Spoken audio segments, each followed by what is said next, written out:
Combien de fois as-tu déjà perdu du temps et de l'énergie à penser à quelque chose qui ne dépendait pas de toi? Un retard qui a volé ta patience, une réponse qui n'est jamais arrivée ou une attitude qui dépendait uniquement de quelqu'un d'autre et non de toi. C'est comme si ton esprit se transformait en prison. Tu t'épuises, tu t'irrites et à la fin tu réalises que rien ne change parce que cela n'a jamais été entre tes mains. C'est de ce piège que naissent l'anxiété, la colère et le sentiment d'impuissance.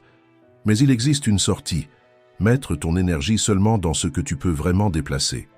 Quand tu fais cela, tes pas deviennent plus fermes, ta clarté grandit et la vie cesse de t'entraîner.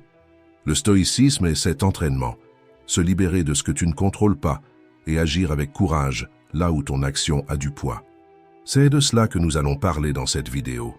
7 exercices stoïciens qui redonnent le contrôle de ta vie. Si tu es prêt à commencer, écris dans les commentaires. Aujourd'hui, je me concentre sur ce qui dépend de moi. C'est la première décision qui change ta posture face à la vie.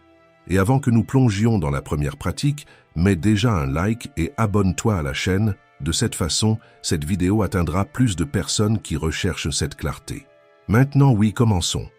Premier, assume ton pouvoir de capitaine. Combien de fois as-tu eu l'impression de vivre en pilote automatique, comme si quelqu'un d'autre prenait les décisions à ta place?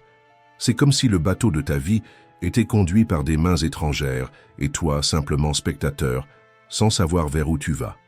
Quand nous ne choisissons pas clairement ce qui occupera notre esprit et guidera nos pas, quelqu'un ou quelque chose choisit pour nous. Et soyons honnêtes, ces choix ne sont pas toujours faits dans notre meilleur intérêt. Épictète, l'un des plus grands philosophes stoïciens, disait que nous devons surveiller constamment ce que nous laissons entrer dans notre esprit, car si nous ne le faisons pas, nous finissons par céder de la place aux opinions des autres, aux attentes sociales, ou même à des vices silencieux qui, petit à petit, prennent le contrôle de notre vie. Et quand cela arrive, nous vivons une histoire qui n'est pas la nôtre. Être le capitaine de sa propre vie, c'est reprendre le gouvernail entre ses mains. C'est savoir ce qui est vraiment important pour toi et aligner tes actions avec ses priorités, en silence, sans avoir besoin d'applaudissements ni d'approbations extérieures. Quand tu fais cela, tes choix cessent d'être des réactions automatiques pour devenir des décisions conscientes. Un exercice simple pour pratiquer ce pouvoir est la dynamique du « je veux » et « je peux ». Le « je veux » est ton nord, la destination que tu souhaites atteindre. Le « je peux », ce sont les actions concrètes, petites et silencieuses que tu peux accomplir aujourd'hui pour te rapprocher de cet objectif. Le « je veux » habite dans les rêves. Le « je peux » habite dans les mains. Sans le « je peux », le « je veux » reste une pensée lointaine. Mais chaque « je peux » est une rame silencieuse qui met le bateau en mouvement. Voici comment cela fonctionne en pratique. Pour ta santé, par exemple, tu peux penser « je veux avoir plus d'énergie et perdre du poids. Je peux monter 2 étages par les escaliers alors que tout le monde prend l'ascenseur. Je peux préparer mon propre repas 2 fois par semaine en économisant des calories et de l'argent. Je peux refuser le dessert après le déjeuner, même quand tout le monde à table dit juste un petit morceau. Je peux marcher 20 minutes après le dîner en sentant mon corps remercier en silence.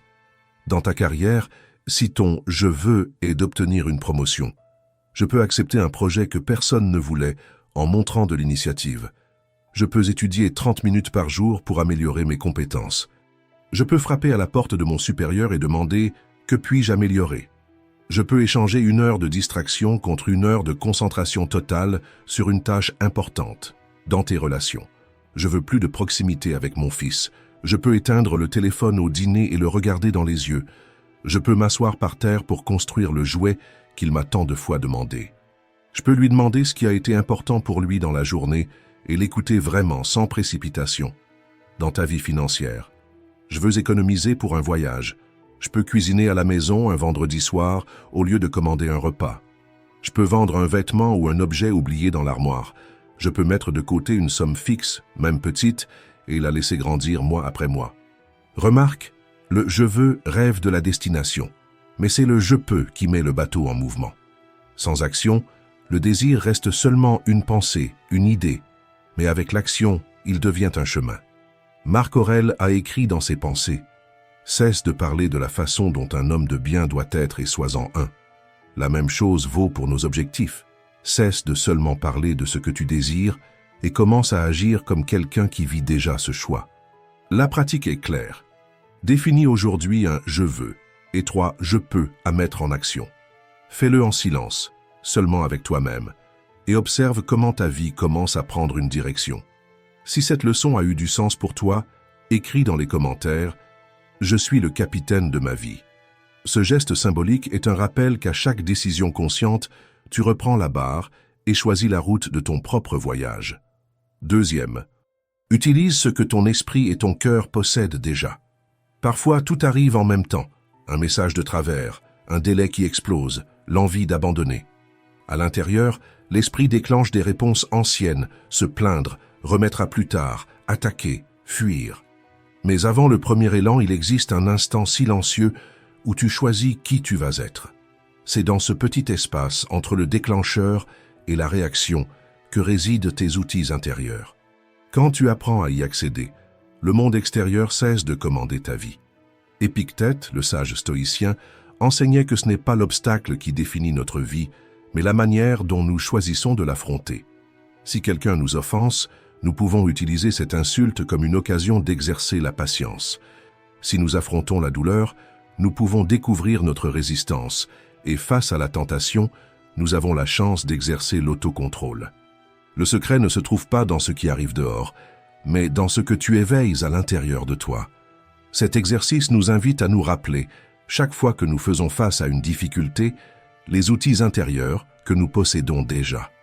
Peut-être crois-tu ne pas avoir ce qu'il faut, mais si tu regardes avec calme, tu verras que tu portes déjà en toi des graines de courage, de patience, de discipline, de bonté.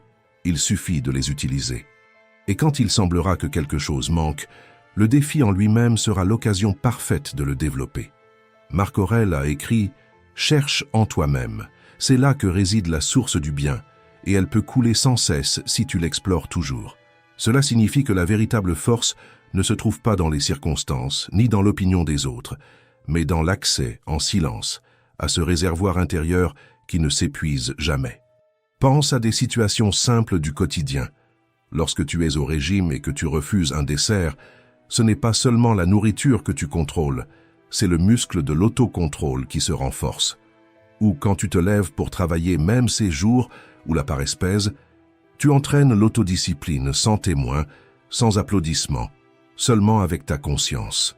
Quand tu enseignes quelque chose à quelqu'un avec patience, sans humilier ni rabaisser, tu cultives la générosité et la justice.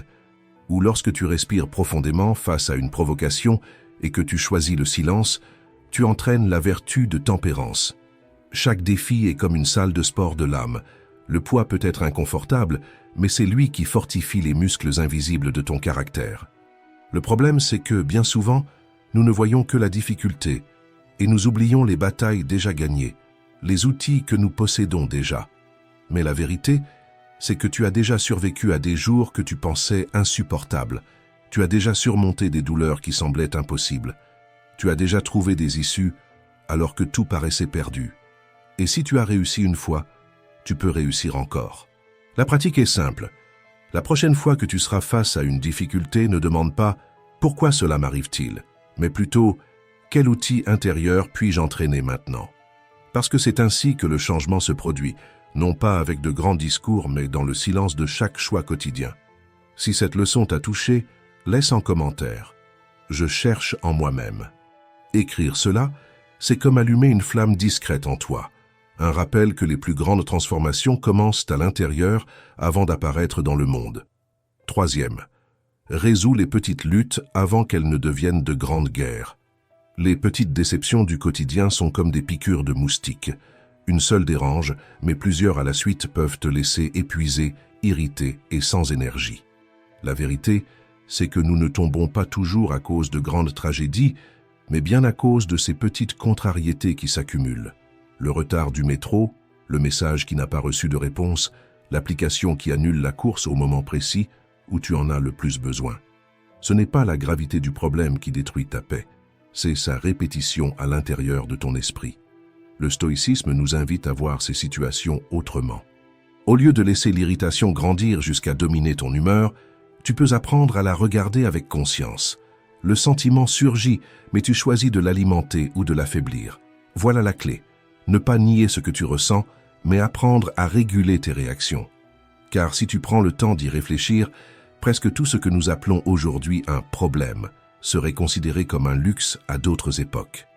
Un retard de 5 minutes n'est rien comparé à ceux qui mettèrent des jours entiers pour atteindre une destination. Un délai dans une réponse n'est rien face à l'époque où une lettre devait traverser l'océan en plusieurs semaines. Tu ne vis pas une tragédie, tu affrontes des inconforts. Et celui qui ne supporte pas l'inconfort finit esclave du moindre détail. Le philosophe Sénèque disait « Parfois, vivre est déjà un acte de courage ». Il voulait nous rappeler que la vie n'a jamais été faite pour être exempte de difficultés, mais pour être vécue avec courage face à elle. Chaque frustration est un test secret. Soit tu laisses qu'elle t'affaiblisse, soit tu la transformes en exercice de force. L'entraînement est simple. Lorsque quelque chose de petit t'irrite, fais une pause et demande-toi « Est-ce que cela comptera encore demain? Est-ce que cela comptera dans 5 ans ?» Dans 90% des cas, la réponse sera non. Cette question agit comme un bouclier invisible. Elle coupe le pouvoir de l'irritation avant qu'elle ne te consume. Et rappelle-toi, celui qui apprend à gérer les détails gagne du pouvoir sur l'ensemble. Dominer les petites batailles, c'est ce qui te prépare à vaincre les grandes guerres de la vie. Chaque fois que tu choisis de ne pas être dominé par elles, tu construis plus de clarté, plus de force et plus de liberté intérieure. Écris dans les commentaires « Aujourd'hui, je choisis de ne pas donner de pouvoir aux petites déceptions ». Cette simple décision peut sembler petite, mais c'est dans le détail que se forme le destin. Et lorsque tu gagnes dans le détail, tu gagnes toute la vie. 4e, laisse une vertu guider ta semaine. Courage, tempérance, justice et sagesse. Ce sont les 4 colonnes du stoïcisme. Et Marc Aurèle, l'empereur stoïcien, disait « Si quelqu'un trouve quelque chose de plus précieux que ses vertus, qu'il le prouve, mais je ne connais rien de meilleur. » Et voici le secret. Changer ta vie en silence ne consiste pas à annoncer au monde ce que tu vas faire, mais à pratiquer, jour après jour, en silence, l'une de ces vertus, jusqu'à ce qu'elle devienne une partie de qui tu es. Imagine commencer par le courage. Le courage, ce n'est pas crier plus fort que les autres, ni se montrer invincible. Le courage peut résider dans le simple acte de se lever du lit quand la tristesse pèse, dans le fait de regarder dans les yeux quelqu'un que tu aimes et de dire une vérité que tu évitais, dans le fait d'admettre une erreur et de demander pardon, même lorsque l'orgueil t'entraîne vers le silence. Le courage, c'est aussi enfin envoyer ce CV qui est resté des mois à attendre, prendre rendez-vous pour cette consultation que tu repoussais par peur du diagnostic, ou dire non quand tout le monde s'attend à ce que tu acceptes. Le vrai courage n'a presque jamais de spectateur, mais c'est lui qui change en silence la direction de ta vie. Dans la semaine de la justice, l'entraînement se révèle dans des choix petits mais puissants. Rendre la monnaie en trop, même quand personne ne l'aurait remarqué. Donner le mérite à celui qui le mérite au travail, même si cela signifie partager les applaudissements. Traiter avec respect le serveur qui t'apporte ton repas, le gardien qui ouvre la porte, le chauffeur qui te conduit, des personnes que beaucoup ignorent, mais qui méritent elles aussi dignité. Et dans des moments plus grands, la justice peut être de ne pas se taire face à ce qui blesse tes valeurs, même si tous préfèrent détourner le regard. Être juste, c'est ne pas trahir ce que tu sais, au fond, être juste. Dans la semaine de la sagesse, l'entraînement est dans le rythme de ton esprit. La sagesse, c'est écouter plus que parler. C'est prendre du recul pour voir la situation sous un autre angle. C'est retenir sa langue avant de laisser sortir un mot qui ne reviendra pas. Elle peut aussi être dans ces 20 minutes réservées à un livre qui élargit ta vision, dans l'apprentissage auprès de quelqu'un de plus âgé ou dans la réflexion silencieuse sur tes propres erreurs. La sagesse n'apparaît pas soudainement. Elle se construit dans le silence de celui qui observe, réfléchit et agit seulement après. Et dans la semaine de la tempérance, l'entraînement est dans les limites. Limite dans l'assiette, quand l'anxiété cherche à contrôler ton appétit. Limite dans la carte bancaire, quand le désir crie plus fort que la raison. Limite dans le temps, quand le travail envahit chaque espace et que tu oublies que se reposer fait aussi partie de la vie. La tempérance, c'est regarder cette paire de chaussures qui t'a plu dans la vitrine et te demander « En ai-je vraiment besoin maintenant ? Ou suis-je seulement en train d'essayer de combler un vide ?» C'est éteindre le téléphone pour dîner tranquillement, sans distraction. C'est comprendre que tu n'as pas besoin de tout, seulement de ce qui a du sens. Celui qui apprend à se modérer découvre que l'essentiel est plus que suffisant. Chaque vertu est comme une graine plantée en silence.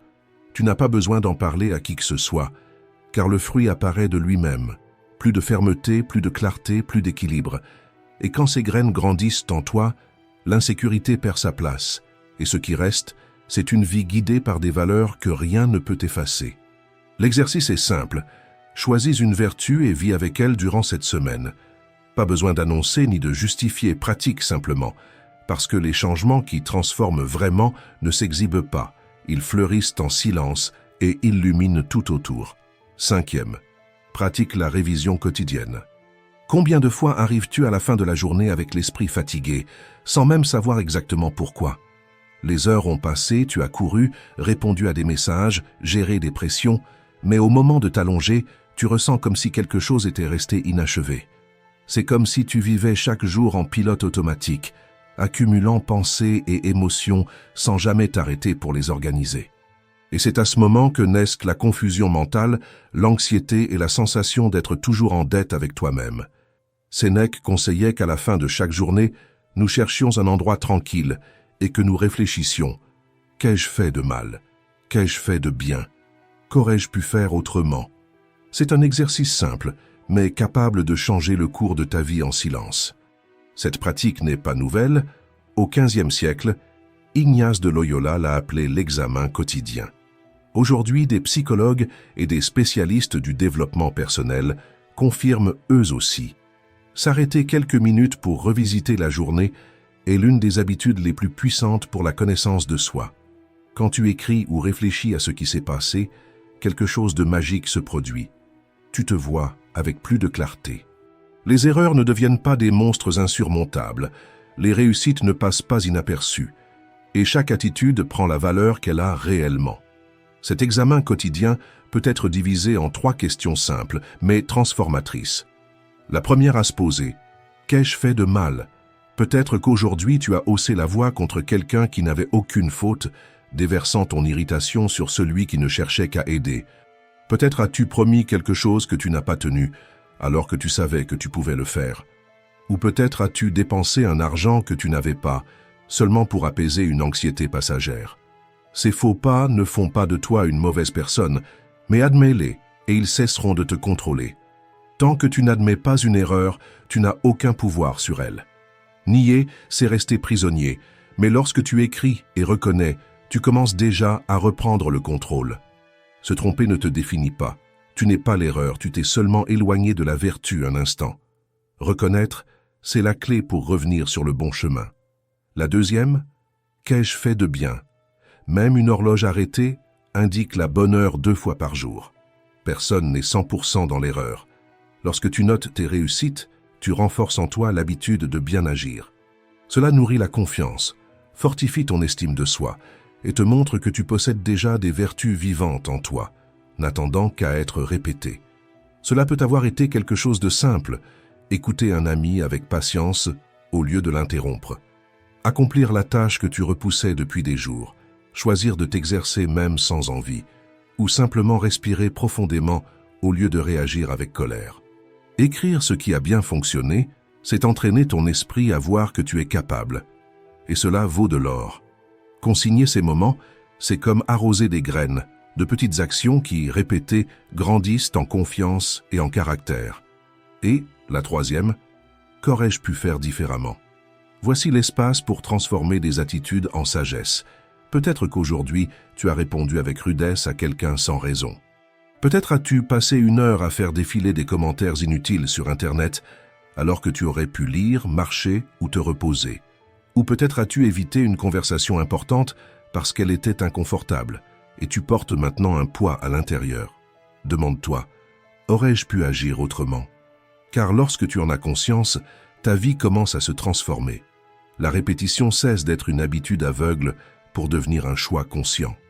Épictète rappelait: tu ne fais pas que répondre une fois, tu es en train de devenir ce que tu répètes. Et c'est là que réside le pouvoir. Chaque acte révisé, chaque réflexion menée, est une chance de briser une vieille habitude et de semer un nouveau destin.